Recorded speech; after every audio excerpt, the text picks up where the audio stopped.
പക്ഷേ നിങ്ങൾ ആദ്യം അഭിനയിച്ച സിനിമ മഞ്ഞിൽ വിരിഞ്ഞ പൂക്കൾ ഞാൻ കണ്ടു. എനിക്ക് മോഹൻലാലിൻ്റെ അഭിനയം വളരെ ഇഷ്ടപ്പെട്ടു. അന്ന് ഞാൻ മോഹൻലാലിനെ അറിയുന്നത് മിസ്റ്റർ വിശ്വനാഥൻ നായരുടെ മകൻ എന്ന നിലയിലാണ്. അന്ന് സിനിമയിലേക്ക് വന്ന് ഒരു പ്രശസ്തിയൊന്നും ആയില്ല. ആദ്യമായിട്ട് അഭിനയിച്ചതാണ്.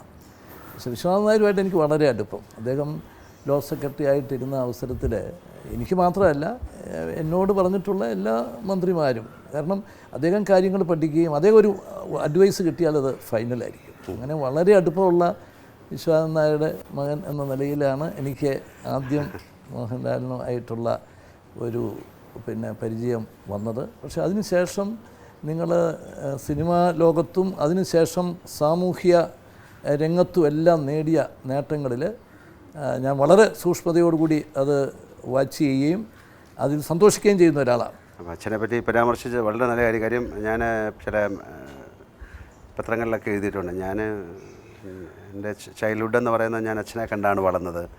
അച്ഛന് വളരെ ഈ പ്രൊഫഷൻ എന്ന് പറയുന്നതിൽ വളരെയധികം ആത്മാർത്ഥത കാണിക്കുന്ന ഒരാളായിരുന്നു. അന്ന് ഏതാണ്ട് രാത്രി 3 മണി വരെയൊക്കെ ഫയൽ നോക്കിയിട്ടായിരുന്നു അച്ഛൻ എല്ലാ ദിവസവും കിടക്കുന്നത്.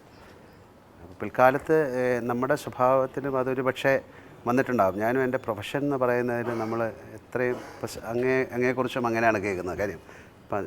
ഇപ്പോൾ ഞാൻ ചോദിച്ചു അങ്ങ് ഊണ് കഴിച്ചോ എന്ന് ചോദിച്ചാൽ ഊണ് പോലും കഴിക്കാതെ, അപ്പോൾ അതിൽ ഒരു ഫേമസ് ആയിട്ടുള്ള ഒരാളുമാണ് ഭക്ഷണം കഴിക്കാതെ അല്ലെങ്കിൽ പ്രോപ്പറായിട്ട് ആരോഗ്യം നോക്കാതെ. അപ്പോൾ പ്രൊഫഷൻ എന്ന് പറയുന്നതിൽ കൂടുതൽ ആത്മാർത്ഥത എന്ന് പറയുന്നൊരു സംഭവം നമ്മളിലേക്ക് കൾട്ടിവേറ്റ് ചെയ്തെടുത്തത് ഒരു പക്ഷേ എൻ്റെ അച്ഛൻ എന്ന് പറയുന്ന ആളുടെ സ്വാധീനം വളരെ വലുത്. സിനിമ എന്ന് പറയുന്നത് എൻ്റെ 30ാമത്തെ വർഷമാണ് ഇപ്പോൾ സിനിമയിൽ വന്നിട്ട്.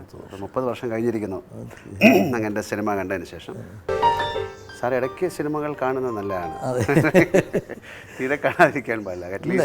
എനിക്ക് കാണാൻ താല്പര്യമുണ്ട്, ഇതുണ്ട്. പക്ഷേ കാര്യം പിന്നെ ഇപ്പോൾ ഇത്രയും തിരക്കുള്ള ആൾക്കാരാണെങ്കിലും സിനിമയെ ഭയങ്കരമായിട്ട് കാണുന്ന ആൾക്കാരുണ്ട്. ഇതിൻ്റെ അവർ തീർച്ചയായിട്ടും സിനിമകൾ കാണുന്ന ആൾക്കാരുണ്ട്. ചില നല്ല സിനിമകൾ മാത്രം വേണമെങ്കിൽ കാണാനുള്ളൊരു സംവിധാനം സാർ ഉണ്ടാക്കണം.